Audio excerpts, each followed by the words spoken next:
কী অবস্থা সবার? ভিডিও শুরু করার আগে তোমাদের একটা শকিং নিউজ দিয়ে নেই।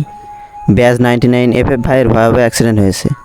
এর পিছনে কারণ ট্যাক্সি ড্রাইভার নাকি মদ খেয়ে গাড়ি চালাচ্ছিল। আচ্ছা, কিছুদিন আগে আমি গায়ান গেমিংকে নিয়ে একটা ভিডিও আপলোড দিই। সেখানে আমি দেখাই গায়ান ভাইয়ের সাথে কিভাবে অন্যায় করা হয়েছিল। ভিডিওর লিঙ্ক ডিসক্রিপশন বক্সে দেওয়া থাকবে, চাইলে দেখে নিতে পারো। এই যে এত বকবক করলাম, এটা কিন্তু আমাদের আজকের ভিডিওর টপিক না। সো এত অযথা বকবক না করে আজকের মূল ভিডিওর টপিক এন্ট্রি মারি। এই তুই কি ডারে?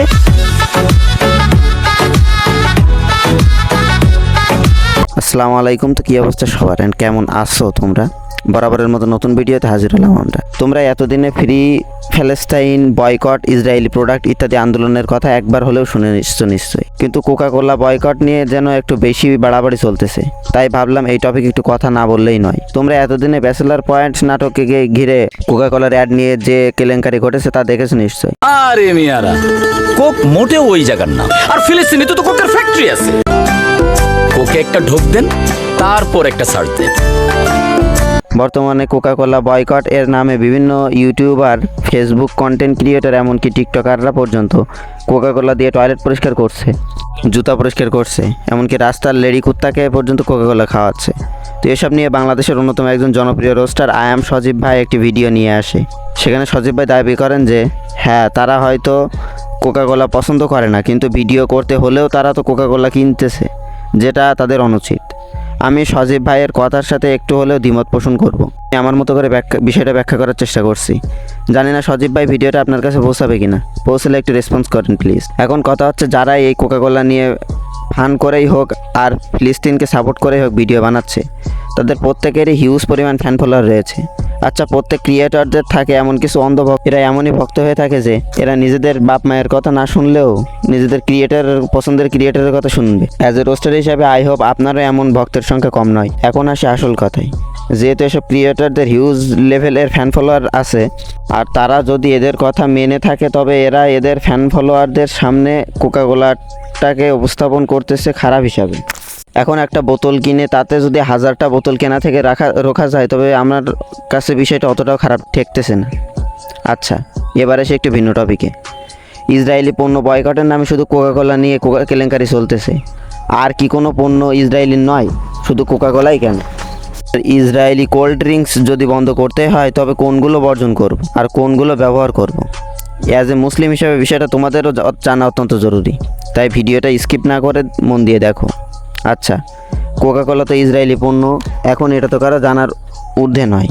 কিন্তু পেপসি নামে আরেক ধরনের কোল্ড ড্রিঙ্কস আছে, যেটাও সরাসরি ইসরায়েলি পণ্য। তোমরা কি সেটা জানো?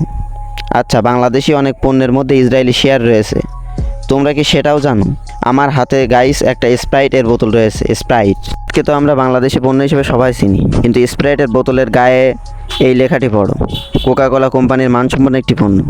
অর্থাৎ তুমি কোকাকোলা কিনতেছো না কিন্তু ইসরায়েলি প্রোডাক্ট বলে, কিন্তু স্প্রাইট কিনলে সেটাও তো ইসরায়েলি প্রোডাক্ট হলো, তাই না? আমরা প্রায় সময়ই এই কথা শুনে অভ্যস্ত যে তুমি কি খাচ্ছিস?